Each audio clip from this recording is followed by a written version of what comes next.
اعوذ باللہ من الشیطان الرجیم بسم اللہ الرحمن الرحیم الحمد للہ رب العالمین الرحمن الرحیم مالک یوم الدین ایاک نعبد وإیاک نستعین اهدنا الصراط المستقیم صراط الذین انعمت علیہم غیر المغضوب علیہم ولا الضالین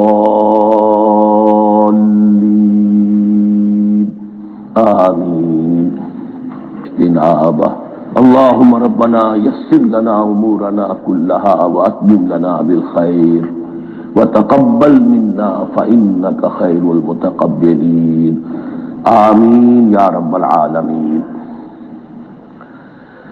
معزز حاضرین اور محترم خواتین، ہم اللہ کے نام سے اس سال کی نماز تراویح کے ساتھ دورہ ترجمہ قرآن کا آغاز کر رہے ہیں۔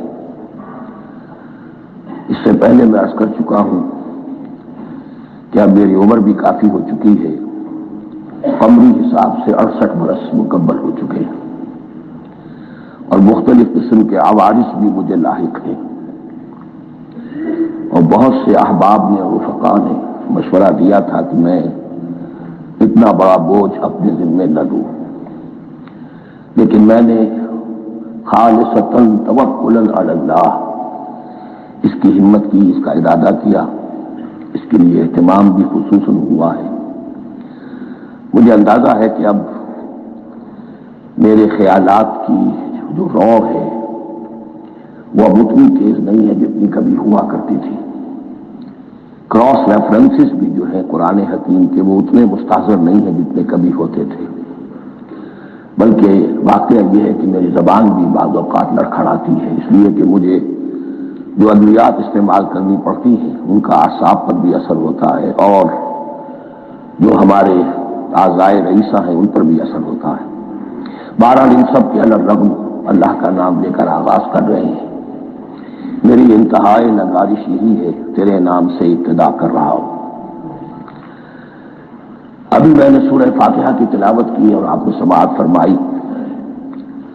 یہ سورہ مبارکہ مصحف کے اعتبار سے تو پہلی سورت ہے ہی، سب کو معلوم ہے، لیکن یہ بھی نوٹ کر لیجئے کہ یہ نزول کے اعتبار سے بھی سب سے پہلی مکمل سورت جو حضور پر نازل ہوئی وہ یہی ہے۔ اس سے قبل متفرق آیات نازل ہوئی، 5 آیتیں سورہ علق کے آغاز میں، کچھ آیتیں سورہ قلم یا سورہ نون کے آغاز میں، کچھ آیتیں سورہ مزمل کی ابتدا کی، کچھ آیتیں سورہ مدثر کے آغاز کی۔ 5ویں وحی تقریباً اس پر اجماع ہے کہ یہ سورۃ الفاتحہ کی ہے، اور یہ مکمل سورت ہے جو حضور پر نازل ہوئی۔ سورۃ الفاتحہ کے معنی ہوئے افتتاحی سورت، فتح یفتح کے معنی ہے کھولنا، مفتاح کنجی کو کہتے ہیں، چابی کو۔ تو یہ اوپننگ سورہ آف دی قرآن، قرآن حکیم کی افتتاحی سورت۔ ویسے جیسا کہ میں تعارف قرآن کے ضمن میں عرض کر چکا ہوں، عربوں کا یہ مزاج تھا کہ جس چیز سے انہیں خصوصی محبت ہوتی تھی اس کے بہت سے نام رکھتے تھے۔ اس کے بھی بہت سے نام ہیں۔ سورۃ الفاتحہ سب سے عام ہے، لیکن الکافیہ، الشافیہ، ام القرآن، اساس القرآن، کم سے کم یہ 4 نام تو میں سمجھتا ہوں کہ ہر مسلمان کو مزید معلوم ہونے چاہیے، اور بھی بہت سے نام۔ اس سورہ مبارکہ کی بالاتفاق و بالاجماع 7 آیتیں ہیں، اگرچہ ان کی ترتیب میں کچھ اختلاف ہے۔ ایک رائے یہ ہے، اور یہ رائے امام شافعی کی بھی ہے اور بصرہ کے جو قراء تھے ان کی بھی ہے، کہ آیت بسم اللہ بھی سورہ فاتحہ میں شامل ہے، اس کا جز ہے۔ وہ اس کو شامل کر کے پھر 7 آیتیں بناتے ہیں، تو آخری جنہیں ہم 2 آیتیں سمجھتے ہیں، صراط الذین انعمت علیہم غیر المغضوب علیہم ولا الضالین، وہ ان کے نزدیک ایک آیت ہے۔ تو گویا کہ نتیجہ یہ نکلا کہ آیتوں کی تعداد 7 ہی رہتی ہے۔ امام ابو حنیفہ رحمۃ اللہ علیہ کا موقف اور کوفے کے جو قراء تھے ان کا بھی موقف یہ ہے کہ کہ آیت بسم اللہ نہ سورہ فاتحہ کا جز ہے نہ کسی اور سورت کا جز ہے، سوائے ایک مقام پر جہاں حضرت سلیمان علیہ السلام کا خط جو ہے نقل ہوا ہے، انہوں نے ملکہ سبا کو لکھا تھا انہ من سلیمان و انہ بسم اللہ الرحمن الرحیم، تو قرآن کے متن میں صرف اسی جگہ پر یہ آیت شامل سمجھتے ہیں، باقی صرف علامت کے طور پر کہ یہاں سے ایک نئی سورت شروع ہو رہی ہے درج کی گئی ہے۔ اس سورہ مبارکہ کو الصلاح قرار دیا گیا ایک حدیث میں، اس کا جو اسلوب ہے وہ دعا کا ہے، اور دعا کے ساتھ اس کی جو مناسبت ہے، اور پھر اسی کی وجہ سے ہماری نماز کا یہ جزو لا ینفق بنا دیا گیا، بلکہ ایک حدیث جو میں آپ کو سناؤں گا اس میں اسی کو نماز قرار دیا گیا، الصلاح یہی ہے۔ ویسے وہ حدیث مبارک موجود ہے لا صلاۃ لمن لم یقرأ بفاتحۃ الکتاب، جو شخص سورہ فاتحہ کی تلاوت نہیں کرتا اس کی کوئی نماز نہیں۔ اس کے حوالے سے بھی ہمارے یہاں دو مسلک ہے، ذکر صرف اس لیے کر رہا ہوں کہ آپ کے علم میں ہو، ان میں کوئی بنیادی فرق نہیں ہے، کسی بھی ایک رائے کا انسان قائل اور حامل ہو سکتا ہے بغیر اس کے کہ دوسرے کو بالکل غلط قرار دے، بلکہ یہ کہ اس کے لیے بھی گنجائش اپنے ذہن میں اور اپنے دل میں رکھے۔ تو ایک رائے یہ ہے کہ یہ میں کیا عرض کر رہا تھا، کوئی بھول گیا ہوں۔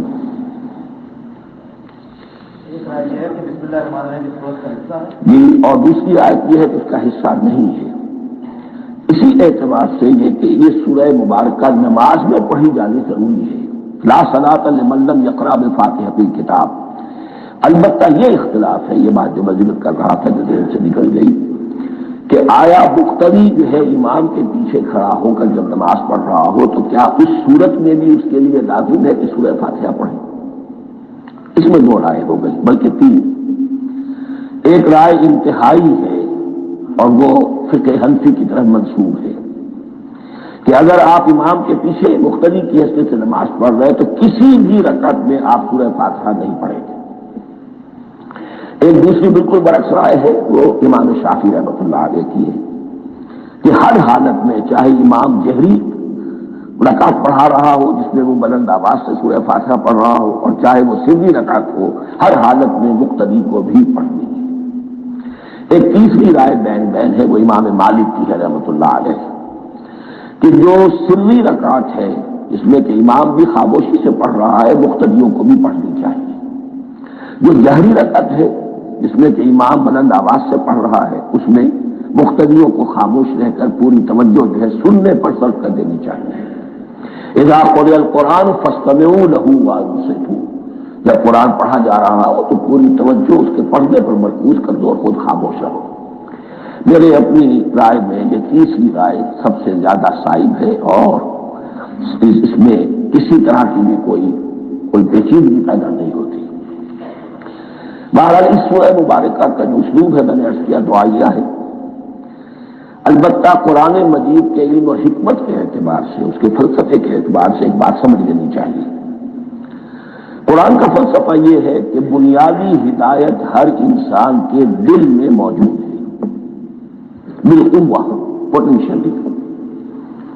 یہ جو قرآن مجید یا اللہ کی کتابیں نازل ہوتی ہیں یہ انہیں ایکٹیویٹ کرتی ہیں، وہ اندر کی جو ڈورمنٹ کانشسنس ہے، خوابیدہ شعور جو ہے اسے بیدار کر کے، اور پھر یہ کہ اسے اجاگر کرتی ہے۔ ہر سلیم الفطرت انسان اور سلیم العقل انسان، دو سلامتی یہ شرط ہے، سلیم الفطرت، نیچر پرورٹڈ نہ ہو، فطرت مسخ نہ ہو گئی ہو، عقل سلیم ہو۔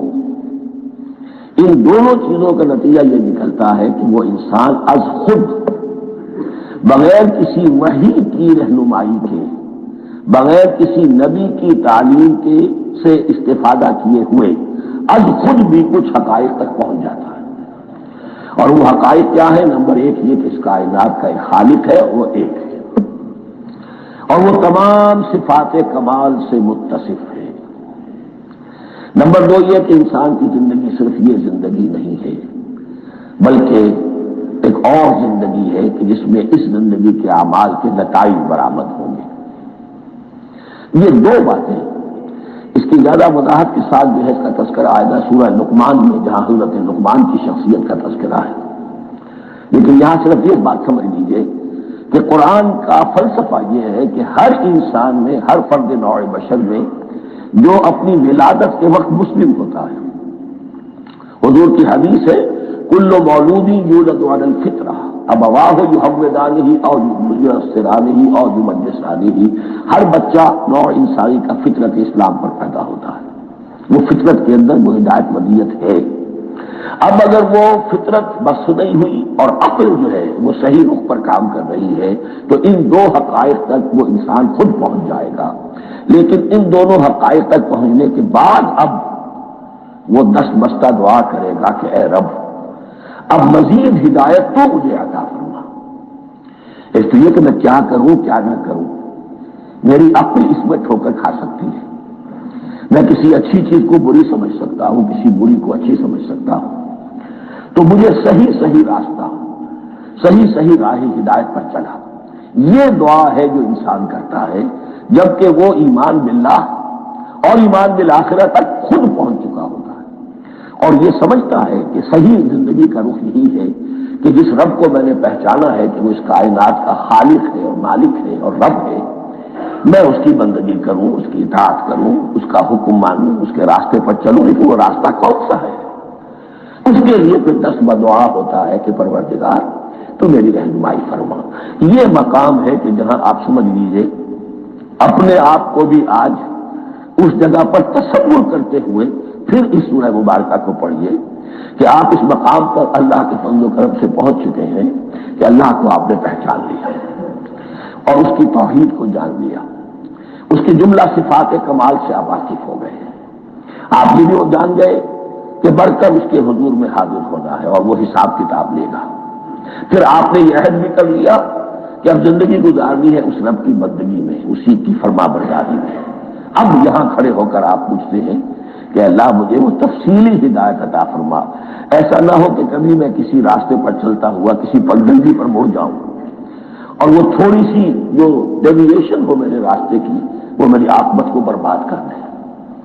یا لحظہ غافل گشتب و صد سال راہم دور شد، اس لیے کہ ہوتا یہی ہے سیدھے راستے سے ذرا سی کوئی پگڈنڈی جو ہے تھوڑے سے اینگل پر نکلی ہے، لیکن جب چلتے جائیں گے آپ تو جتنا آگے بڑھیں گے اس پر، اس راہ صراط مستقیم سے آپ اتنے ہی زیادہ دور ہوتے چلے جائیں گے۔ یہ ہے قرآن مجید کی حکمت اور فلسفے کے اعتبار سے اس سورہ مبارکہ کا مقام۔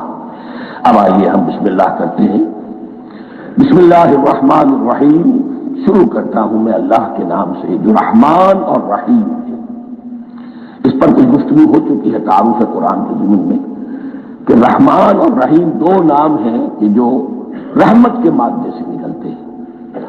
رحمان میں اللہ تعالیٰ کی رحمت کا جوش، ہیجانی کیفیت، طوفانی کیفیت، اور رحیم میں اللہ تعالیٰ کی رحمت کا دوام اور تسلسل۔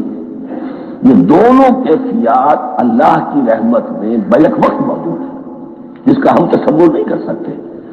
ہم سمندر کو دیکھتے ہیں، متلاطم سمندر ہے، اس میں ہیجان ہے، طوفان ہے۔ دریا کو دیکھتے ہیں کہ وہ سکون کے ساتھ چل رہا ہے، خاموشی سے چل رہا ہے، بہہ رہا ہے، وہ تسلسل کے ساتھ بہہ رہا ہے۔ ہم ان دونوں کیفیات کو علیحدہ دیکھتے ہیں تو ہمارا ذہن ان دونوں کو بیک وقت اس کا تصور نہیں کر سکتا، تخیل ممکن نہیں۔ لیکن اللہ کی رحمت کی یہ دونوں شانیں مستقلاً ہر وقت موجود ہیں، بیک وقت، اسی لیے ان دونوں کے درمیان کہیں حرف عطف نہیں آئے گا۔ بسم اللہ الرحمن الرحیم، الحمدللہ رب العالمین، کل حمد، اور حمد کو ذہن میں رکھ لیجئے، حمد مساوی ہے تعریف جمع شکر۔ عام طور پر ترجموں میں ایک لفظ لایا جاتا ہے، کل تعریف اللہ کے لیے، یہ کافی نہیں ہے۔ تعریف آپ کسی شے کی کر سکتے ہیں جس میں کوئی حسن ہے، خوبی ہے، کسی بھی اعتبار سے، ہاں آپ کو اس کے حسن و خوبی سے کوئی فائدہ حاصل نہیں ہو رہا۔ ایک پھول ہے، بہت خوبصورت ہے، بس ٹھیک ہے، خوبصورت ہے، آپ نے کہا تعریف کر دی۔ شکر کرتے ہیں آپ اس شے کا جس سے آپ کو کوئی فائدہ پہنچا ہو، استفادہ ہوا ہو، آپ کی کوئی ضرورت پوری ہوئی ہو، آپ کی کوئی مشکل رفع ہوئی ہو۔ اور آپ دیکھیں گے کہ حمد میں یہ شکر کا پہلو غالب ہے۔ جتنی بھی دعائیں ہیں حضور سے منقول، شکر کے مقام پر وہاں حمد آتا ہے۔ بھوک لگی ہوئی تھی، کھانا کھایا، الحمدللہ الذی اطعمنی وسقانی، اب یہاں دیکھیے ترجمہ تعریف نہیں، شکر ہے اس اللہ کا جس نے مجھے کھلایا اور پلایا۔ آپ بیت الخلاء سے باہر آئے، نجاستیں آپ سے دور ہو گئی، طبیعت میں انشراح ہوا، الحمدللہ الذی اذھب عنی الاذی وعافانی، وہ شکر ہے اس اللہ کا جس نے اذیت مستی میں مجھ سے دور کر دی اور مجھے عافیت بخشی۔ تو یہ الحمدللہ رب العالمین، اللہ تعالیٰ کا حسن و کمال اور حسن و جمال اپنی جگہ بھی اس انتہا کا ہے کہ جتنی تعریف اس کا حق ہے ہم کر ہی نہیں سکتے، لیکن اس کے احسانات اور انعامات ہم پر اتنے ہیں کہ ہم ان کو بھی گن نہیں سکتے، لہذا ایک ہی احساء ہم نے کر دیا الف لام کے ساتھ، الحمدللہ رب العالمین، تمام تعریفیں اور کل شکر اللہ کے لیے ہیں کہ جو تمام جہانوں کا پروردگار ہے، رب ہے، مالک ہے۔